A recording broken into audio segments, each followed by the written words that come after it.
Questions of Doom. Hello and welcome back to another Questions of Doom. In this series, as ever, I attempt to answer questions that you send my way using the archaeosoup@gmail.com email address or whatever messaging system you are able to use to get to me. As you will find located on the channel homepage, or indeed as you'll see at the end of this video. It's my fond hope that in answering these questions by video, the answer is made useful not only to the person who has asked the question, but also anyone else out there who may be wondering the same thing or something similar. Now, today's question, I'm sorry to say, it took me a long time to get around to answering, and indeed, the person who sent the question ended up having to message poor old Indiana Bones, who incidentally is away for a couple of weeks, and I sort of hacked his Facebook account and answered the question from there. Sorry, Jin. So the question comes from Alison B, and it's a response to a TV programme. Neil Oliver, Orkney Temple Ness Brodgar. Something struck me while watching this. The ditch of the last building being excavated had bones of over 600 cattle. That's a lot of beef. The marrow had been extracted, the remains had been covered at the same time. Now, I personally have experience of herding 60 cattle. It's no mean feat, but 600 in one go. They were all slaughtered at the same time. This makes me question, was it a temple or an abattoir? High walls on the entrance, on one entrance and one exit. That would make containing livestock much easier. Could the building, could each building have had a purpose for butchering? Cows and bulls can jump very high, and they can even smash through fences and low walls. They also found broken stone mace heads before slaughter. Usually cows and bulls are stunned. Obviously these days probably with electric shock, but also in the past you could whack whack a cow over the head to stun it before slaughter. Between the eyes, yeah, mace head would be perfect for that job. This is true. Also, cattle had been driven through fires for many years to get rid of nits and ticks and that kind of thing. So smoke keeps away flies from carcasses. So, dear Mr. Soup, my question is this: why is everything found, or many things found, I suppose, ritual? The point I'm trying to make, is this a valid one? I enjoy the mystery of ancient sites, but I tend to look towards practical whys and what-fors. For example, food, shelter. I would value your opinion, enjoy your videos, thank you, and all the best for 2012, with a kiss. Yeah. So, all in all, that is the question. The question is revolving around whether or not sites such as this, but in general, archaeologists try to look for meaning and ritual and I suppose purpose beyond the practical too often.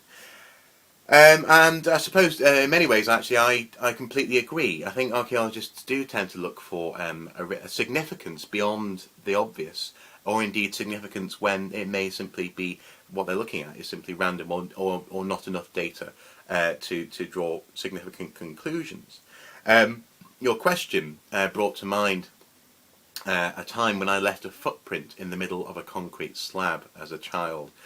And it was fairly well placed, fairly central, and I dare say, thinking about this, it made me think, well, actually, the placing of that footprint makes it look almost as though it's on purpose, and yet I was a toddler simply mucking about. In fact, I didn't even know the concrete was wet. Excuse me, I have a cup of tea.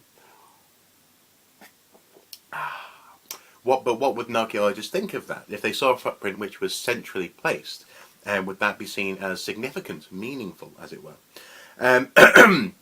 There's also the issues of individual action. People in the past behaving in a way which is countercultural or counterintuitive in that sense. For example, the so-called shaman of Dolny Vestonici. He apparently was making clay figurines which would deliberately explode in a fire, and therefore was possibly some sort of voodooistic, shamanistic kind of ritual. And yet there's the potential for him simply having been a bad craftsman, or really genuinely being a person who was a bit weird, and therefore other people shunned him. And yet through quite possibly an accident of him or her, incidentally. Well, him. Quite possibly an accident of preservation. This figure, this person, may be an inaccurate representation of what was going on the site. These issues actually have always fascinated me, the extent to which archaeologists infer meaning where there is none, or try and desperately make meaning fit a site, and therefore either use the word ritual, or try and make out that what they find is representative of a culture. Now, with that in mind, I think that Alison, your analysis of the Temple of Brodgard is fairly interesting and fairly sound. It in turn brings to mind the work, or certainly one of the lectures that I was lucky enough to attend, where Dr. Peter Rowley-Conwy suggested that Durrington Walls may not have been simply a ritual site. There's lots of porky bones, lots of pig bones, lots of arrowheads on site.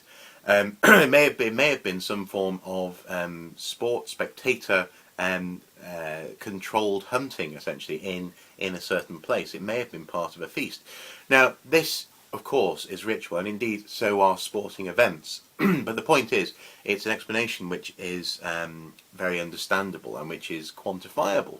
And in this way, much more satisfactory, certainly to him, than simply saying, well, mysterious things were occurring and pigs were dying.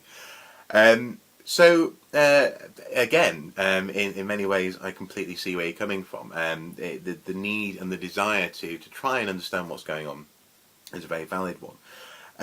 Having said that, I would also say that archaeologists, and a counter-argument, archaeologists are much better now than ever, I suppose, than they ever have been, and actually recognising ritualistic behaviour, and also actually accepting that not knowing something is an acceptable answer. In various branches of science and humanities, the unknown is an acceptable outcome until more data is accrued. And one of the studies which again comes to mind would be a study of Iron Age rubbish pits, so-called, which are very carefully structured. I think it was J.D. Hill who did the study, and for a long time they were dismissed as simply being rubbish pits. There's nothing ritualistic about them, apparently. But he actually showed that the way that they're constructed, and indeed the selective nature of the contents of these pits, reflects intent and a desire to create features in the ground which serve a social function. So in that sense, that's not someone looking for ritual where there is none. That's someone actually proving that a ritual and indeed ritualistic behaviour is occurring, because it conforms to a pattern, and it seems to be meeting the needs of people who are doing this. It's not something which is incidental or simply has happened by accident. So there you go. I suppose those are my main strands of thought on this. Is yes, I do agree that sometimes a site, or indeed often archaeologists will be eager to find meaning where there may not necessarily immediately be evidence for that meaning. This starts as soon as the excavation begins. You're starting to or trying to understand what it is that you're excavating, and from that you will draw up a narrative in your mind, and that may well carry through to an excavation report. And in the case of many of these monuments, causewayed enclosures, henges, this kind of thing, I think you're right that sometimes a more practical explanation of at least some of the activities on site may well be valid, and indeed may even be an excellent way of actually understanding how those practical activities may feed into a ritualistic aspect at some point. After all, we're talking about monuments which exist for hundreds, if not thousands, of years, and therefore obviously their function can change. So if we can identify perhaps a practical aspect and see how that leads into a more abstract aspect or a subjectively experienced aspect, then that's an excellent way of actually breaking that down. So identifying one doesn't dismiss the other, I suppose I'd say. But also, as I say, I really would emphasise this element of individual action. I'm not talking about the individual. I'm talking about what's the word? Bodily personhood. So the fact that we experience the world through individual bodies, and therefore what we do through that body results in something which only you could do, as it were, or only you could actually produce in some instances. And therefore, if only that survives, to what extent are we actually finding a culture, or are we finding the product of occasionally some strange people? Now, I am fully, and I'm making this vow on video, that I fully intend to write a couple of essays about individual action in the past for the Heritage Daily website. It's going to be probably some sort of boiled down version of my dissertation, which got a rather good mark. So for more on those things, I shall write something about them for you guys to have a look at and criticise and maybe beat me up over. But yes, those ideas do fascinate me, and whether or not sometimes we see ritual where actually what we're seeing is a weirdo. Or maybe a weirdo is too far, but someone who is countercultural at the very least. And also, as I say, just to finally review, I would say that yes, there has been that element of archaeologists leaning on a crutch of ritualism, as it were, to explain the unknown. But I think increasingly that is an out-of-date criticism. I think we're much better and much more comfortable, I suppose, much more confident as a pursuit, as a discipline, to say we don't know and await more evidence. I suppose the worst thing any archaeologist can do in any circumstance is be so desperate to have the final answer and the final word that they dismiss the possibility of more evidence coming to light. So there you go. I've rambled as ever on about a subject. I promised to write a couple of essays, and hopefully my thoughts on this topic have been useful. Now, incidentally, I did respond to that question by message, by email, as it were.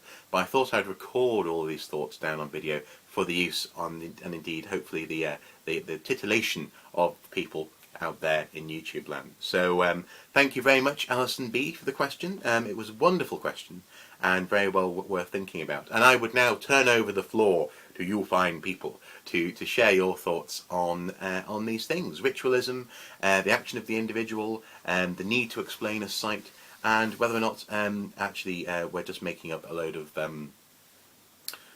rubbish, as it were, to explain these things. So yes, feel free to discuss below, as it were. So until next time, I shall go away and finish my cup of tea. Until next time, bye-bye.